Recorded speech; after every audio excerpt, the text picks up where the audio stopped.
So good afternoon, everyone. Maybe I'll get a show of hands there to see that people can hear me okay.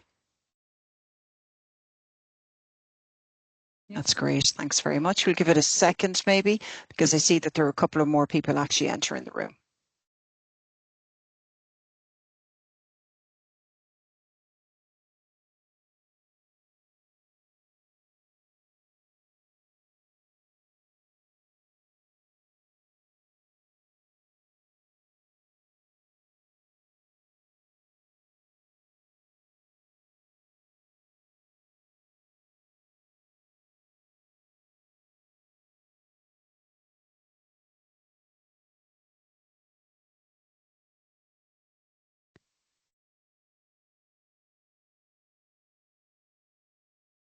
Okay, folks, so we might just get started now, please, if that's okay.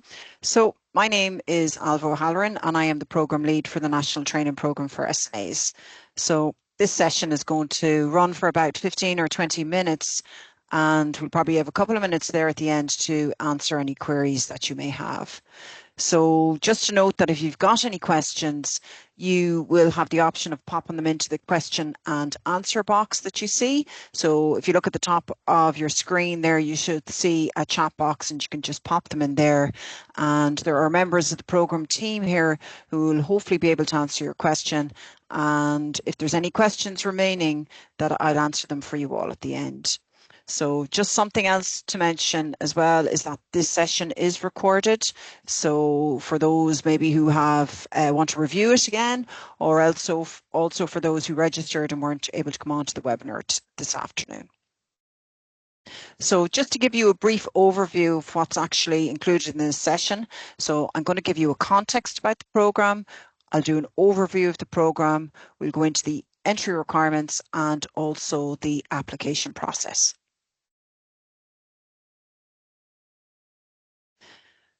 So ATU St Angela's School of Education has a very well established reputation in the provision of post-primary initial teacher education programmes and the provision of professional learning programmes for teachers and also for special needs assistants.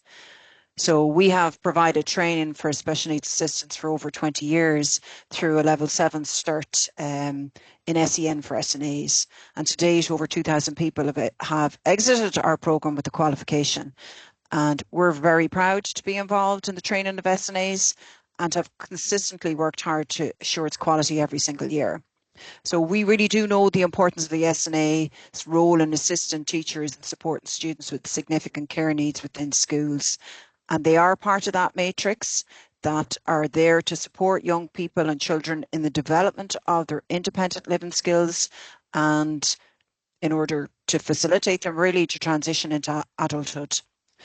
So just stepping back a little bit here, we are looking at a graphic of the relationship that exists between us, the Department of Education and Youth, and also the National Council.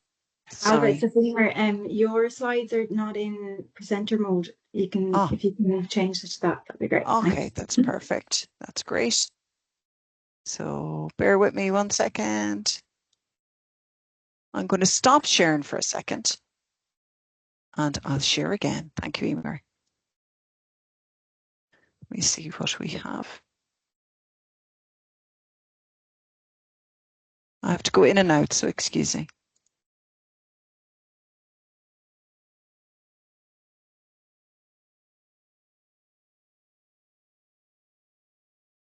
Bear with me a minute.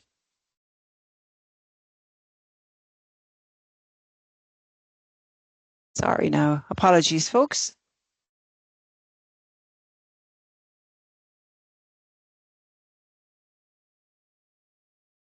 To go out again and start.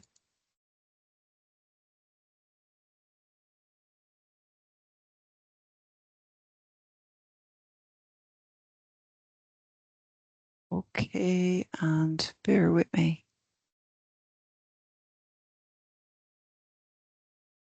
Okay, yeah, can you see that okay? Yeah, that's brilliant. Yeah, that's perfect. Okay, perfect. Yeah, you'll only get confused by... bear with me a minute. Is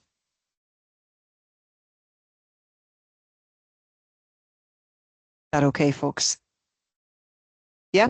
Okay. Thanks, Perfect. Emer, for that. So, okay, so what you see here is a graphic of the relationship between Atlantic Technological University, the National Council for Special Education, and the Department of Education and Youth. So in 2024, July 2024, the NCSE released a national tender programme for this actual training programme for SNAs.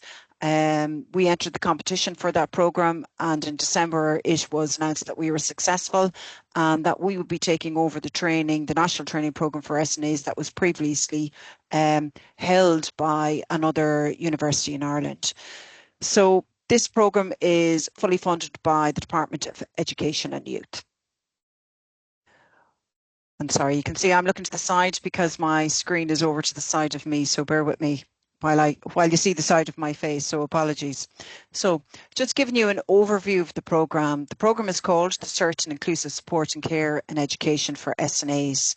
And this is what we call a Special Purpose Award, or an SPA. And an SPA essentially means that it's a programme that has been designed for one specific purpose. And in this case, that specific purpose is to train people to become SNAs. It is also linked to the National Framework of Qualifications and is placed at a level 6 on the Framework of Qualifications. So to place this in a context, it would be that if you've completed a junior cert, you'll be at a level 3. If you've completed a degree, it might be a 7 or an 8, or a PhD, it will be at a level 10. So this is at a level 6 of an award. And it's a standardized system. So it means that you can see how people progress through levels, but also you will see how there is a difference between, let's say, a level 6 or a level 7 or a level 6 and a level 3. And this program is what we call worth 30 ECTs, and ECTs are credits.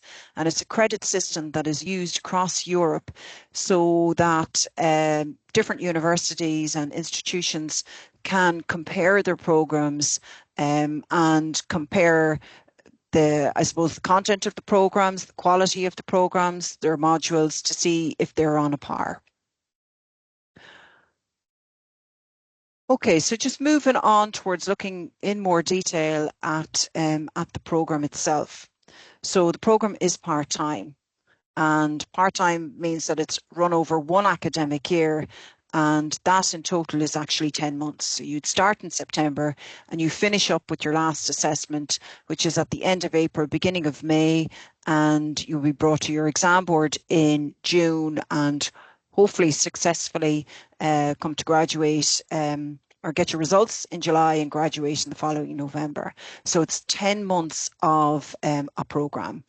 And that 10 months actually runs quite quickly. So the programme is made up of 6 modules, and the modules are run concurrently, which means it's one module after the other. So you will begin with module 1, you will complete the assessment on module 1, and you'll move into module 2 and so forth. So there are 3 modules in semester 1, which is from September to Christmas. And then there are another 3 modules from January the 20th until the end of the academic year, which is around the 1st of May. Every module is 4 weeks in duration. And as I mentioned earlier, they're assessed independently and assessed separately to each other as well. So the expectation is that you would attend a weekly online 1-hour live webinar, not dissimilar to this, on a Tuesday afternoon from 5 to 6 p.m.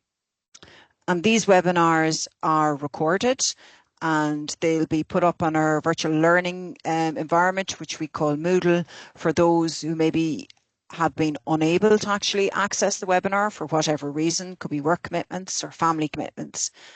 What I would say is we do actively encourage you to attend the webinars because they provide opportunities for engagement with your peers and also your tutors, your lecturers and facilitators.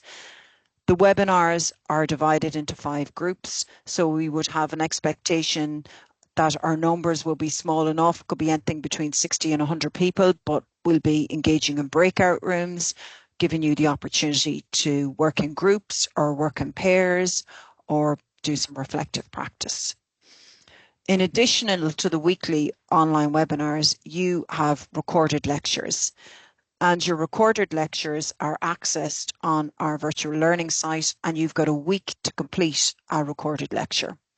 Your lecture could be anything from an hour to an hour and a half, depending on the module that you're completing.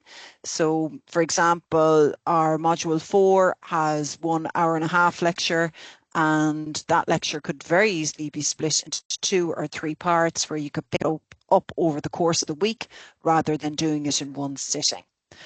But our recommendation is really that what you would do is you do your webinar on your Tuesday, and during the remainder of the week that you would complete your recorded lecture, and you access in your own time whenever suits you and in the manner that suits you also.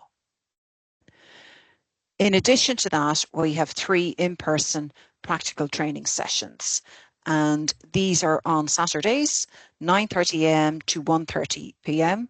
and they're in 5 geographical locations in the country.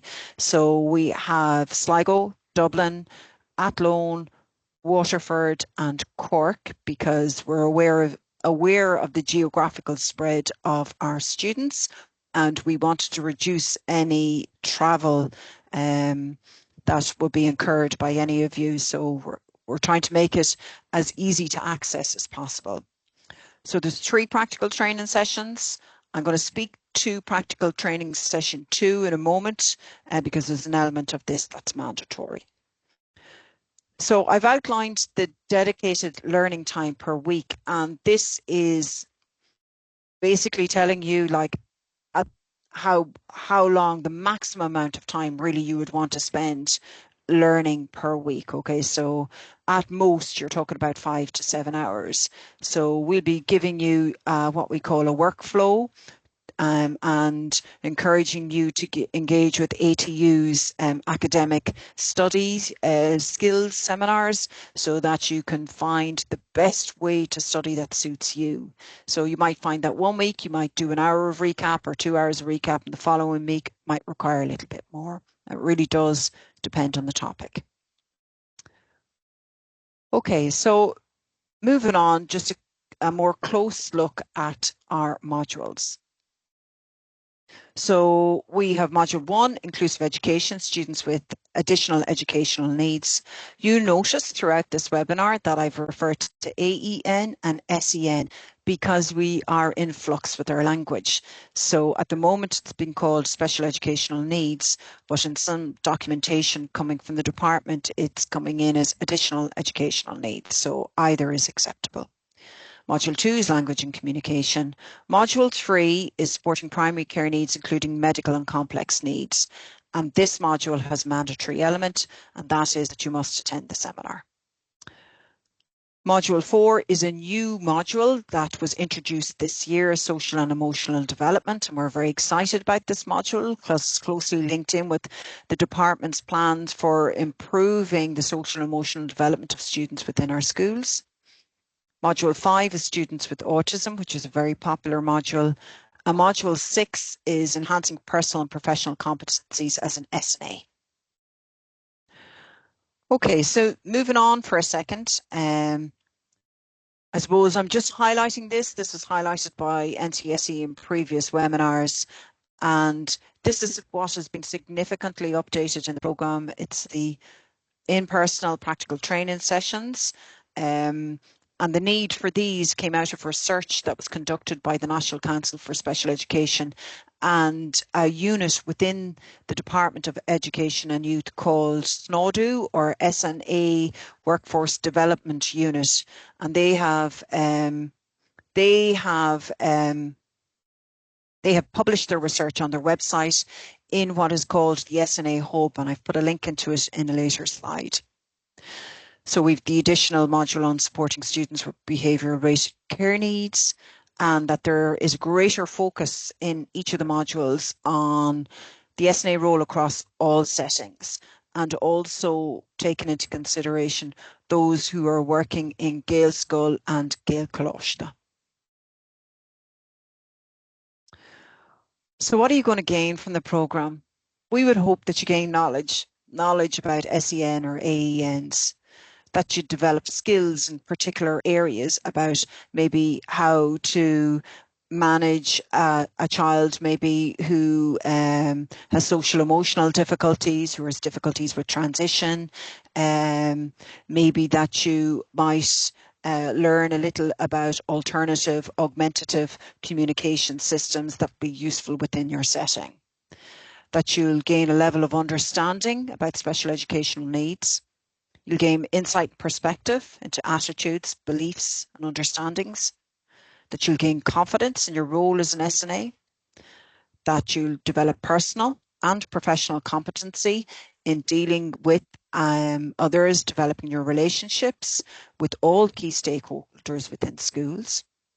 Most importantly, that you'll make friends among the peers that you meet, be it on the webinars or within the seminars on the Saturdays, and that you will build up a network of professionals, because that's really important. You could be an SNA working on your own in a school in somewhere in rural Ireland, and you may not have any opportunity to link in with a colleague who's in a similar position, but this might give you the opportunity to build up that network. Okay, so this is significant. Who can apply? So entry requirements are as follows. So if you're working as an SNA, you're funded by the Department of Education and Youth. So you are fully funded. So you complete the application process and you know that your fees are paid. If you are not working as an SNA, a fee applies, and the fee is €1,200. And I have actually put a link in here to the fees and funding page on the ATU website. So if you go back into this PowerPoint afterwards, if you click on this, it'll bring you directly into that page. So we might look in more depth at the entry requirements, and we'll talk about those who are working as SNAs at the moment. So you might be employed in a part-time capacity, and that part-time capacity might be, okay, you've got 11 hours a week over the course of the whole year and you're permanent. Or it might be a part-time capacity also means you're in a substitute role. And so maybe you're covering a maternity leave. So you are also eligible to apply for the programme. So you can be in a primary, post-primary, special school, special class, in a community school, an ETB school, a voluntary secondary school, a primary school, a JESH school, any school that has a roll number. So if your school has a roll number, you are able to apply. And you will also need your principal's declaration. And this is that your principal is signing off to say yes and does work as an SNA in this school. And we'll talk about that more in a couple of minutes. Applications are also open to those who are not working as an SNA, but who have an interest in the area. So there's a few criteria here. You may be somebody who has passed in your Leaving Cert, that's all outlined here. Or you may be somebody who's got an existing level 8 qualification on the National Framework of Qualifications, and you'd be supplying evidence of that. Or you may be a mature applicant over 23 years of age. And this can be subject to review. So looking at the application process, you apply through the ATU website. And the next bullet here is the title of the programme, and it's actually a direct link into the page for the programme. So if you click into this, it'll bring you directly into the page, and you look to the right side of the page and you will see the How to Apply section. And what I would say to you is go to the How to Apply section first, because there are a couple of requirements. There's kind of 3 steps to the application process. I'm just going to go through those now. So your first step is to prepare your documents. And if you're working as an SNA, you download the principal's declaration form and you give it to them to sign. And you either upload it, take a photocopy it, screenshot it, pop it back up, and you upload it with your application. Or if you're not working as an SNA, your qualifications document, which is maybe you've got a level 5 qualification already. So you upload that. Or maybe you've no documents because you're a mature student, and that'll be evident from the application that you make. Now, what I would say to you, and I know Emer, who's our program administrator, she has recommended that given that the closing date is actually this Friday, the 12th, on or before 6 p.m., really you need to get your application in, and you can submit your additional documents at a later stage. Ideally, we would have Emer chasing you for those documents, that you actually would upload those documents yourself. So I would say to you that it's really important that you get your application in straight away. So prepare your documents, and then you go to submit your online application with your documents if you have them. But the next thing that you do is you complete the Microsoft Forms questionnaire. So there's kind of two steps to the application process.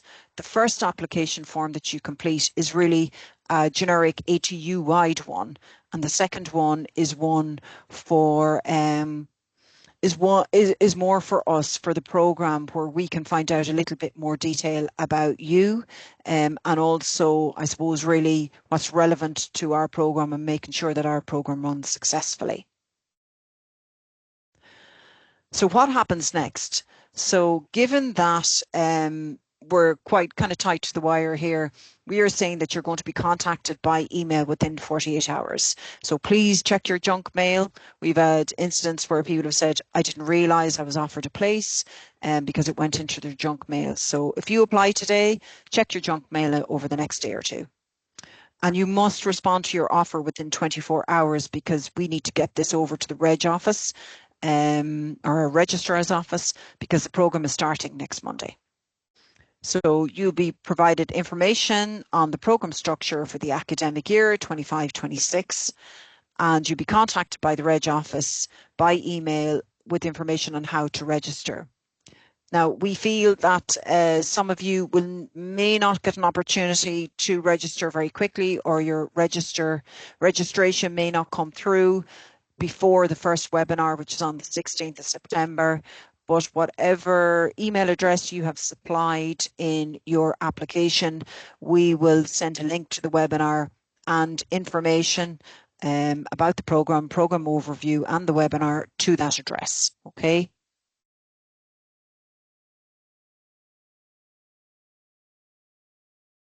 All right, now want to move on, Free. Okay, so just in terms of further information, if you come in here to this very last page that we have, you can go to the ATU website and click on the link, and this will bring you directly into the page. And then we have the email address here for our program administrator, Emer Feeney, who has been working very hard over the last couple of weeks trying to tie up loose ends and ensure that people get their applications in and are registered. And then you have my email address as well if you have any queries about the program.